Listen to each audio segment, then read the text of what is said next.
Você comentou sobre a legislação norte-americana, lá não tem a Lei Maria da Penha. Aqui, como aqui no Brasil tem muitas leis específicas aqui que lá não tem, como violência psicológica, patrimonial. Tivemos agora a política, em breve terão mais projetos sendo votados, como por exemplo, o cara pode acabar perdendo a CNH por uma violência patrimonial, por uma violência psicológica.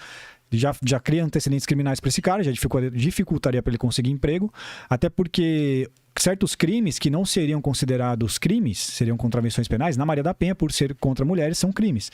Então, ensejam em condenação, consequentemente, você tem antecedentes criminais, você não pode participar de concurso público, você não pode também prestar OAB. E agora tem mais deputados querendo votar pela CNH. Você considera que a Maria da Penha... Perder direito a dirigir. Perder direito a dirigir para os homens. Você considera que a Maria da Penha está massacrando os homens? E a segunda pergunta, se é necessário os homens lutarem pelos seus direitos hoje em dia mais do que nunca, contra esse avanço frenético da Lei Maria da Penha, entre outros? Olha, eu sou muito desconfiado de toda essa máquina de produção e luta de direitos e tal. A verdade é que, apesar de você ter toda uma máquina legislativa de geração de leis, a aplicação da Lei Maria da Penha me parece muito aquém do que se imagina que ela de fato possa acontecer, né?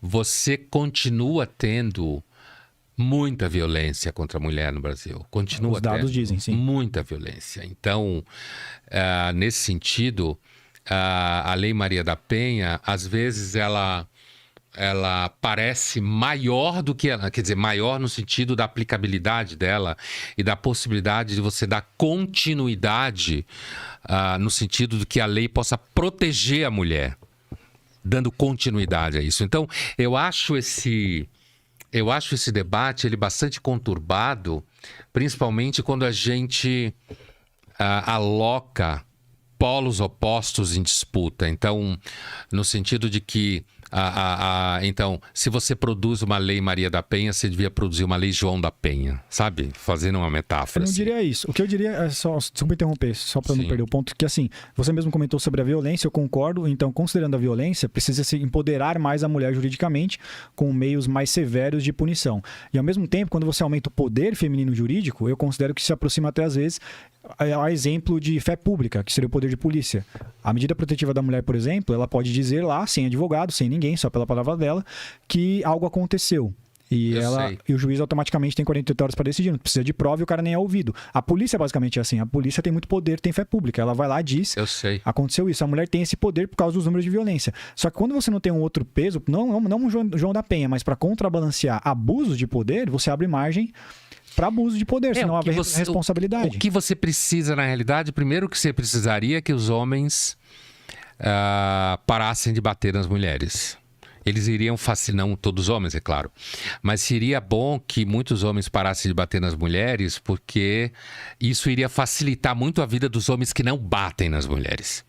E iria dificultar também a vida das mulheres que, por acaso, venham acusar homens ilegitimamente de ter batido nelas. Então é isso que eu estou querendo dizer, que a ponta do iceberg aqui em cima parece que é uma briga jurídica. Eu concordo inteiramente com a ideia de que é necessário que você ofereça pesos, freios e contrapesos a todo tipo de acusação do ponto de vista jurídico.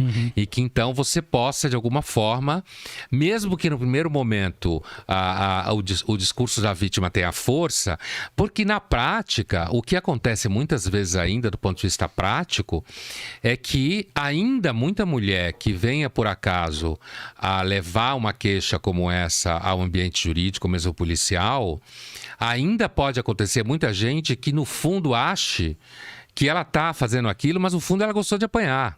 Certo? Essa discussão é muito complicada e, assim, eu não preciso ser feminista, coisa que eu não sou de forma nenhuma, para pensar nesse sentido, né? Sou de salário, acho que tem que ganhar as mesmas coisas, essas histórias óbvias aí. Sim. Mas, assim, o que eu quero dizer é que eu acredito, sim, que o espaço jurídico ele poderia ser melhor no sentido de produzir mais freios e não dar a possibilidade, de repente, uma mulher X acusar um sujeito Y de ter batido nela, e isso não ser necessário que se produza provas. certo?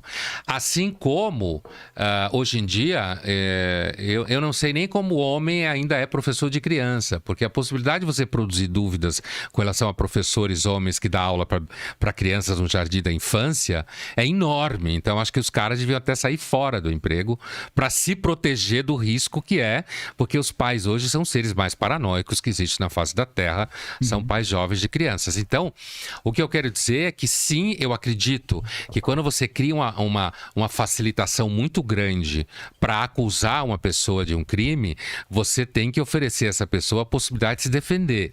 Do ponto de vista sociológico, não jurídico, se os homens que batem nas mulheres parassem de bater e fossem menos homens que batessem nas mulheres, os que não batem teriam menos problema, entendeu? Porque... Mas e até lá? Na verdade, a ideia de que as mulheres correm para sair denunciando homens não é bem verdade. Não é bem verdade isso, de que as mulheres saem a correr a denunciar homens que estão fazendo isso, aquilo, outro, certo? Do ponto de vista real, o que acontece é que muitas vezes a situação tem que chegar numa situação tão grave, certo? Que ela acaba fazendo a denúncia. Então, o que eu acho perigoso dessa discussão é que a gente caia em ideias do tipo assim, não, então, já que tem mulheres que falam que apanharam, isso já vale, então, não. A mulher, quando fala isso, não vale. Eu acho que quando ela fala, deve valer, e você deve ter o direito ao advogado, e o sujeito está presente e entrar na investigação.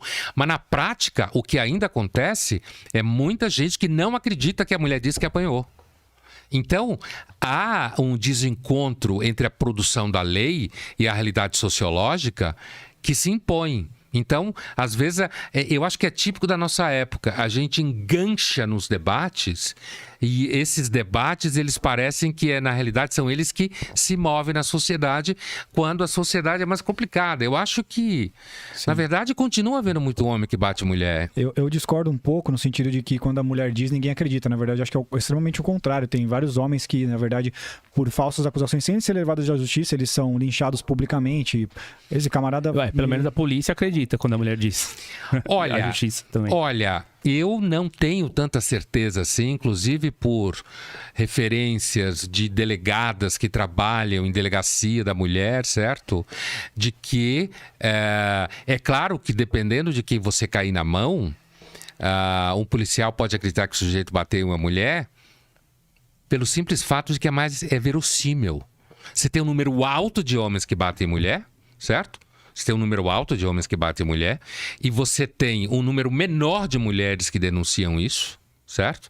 Então, você fazendo um cálculo básico, é possível que uma mulher que demora a chegar a acusar um sujeito de bater nela, que diz que bateu, que haja uma veracidade nesse sentido. O que eu acho é que esse debate é aquele tipo de debate que nos leva à polarização e fica como uma coisa que a gente tivesse que, a partir de agora, construir direitos masculinos. Eu acho que ele é um pouco derivado de movimentos como o digital, sabe? E que agora a gente tem que começar a construir direitos masculinos. Talvez seja uma angústia típica de homens jovens.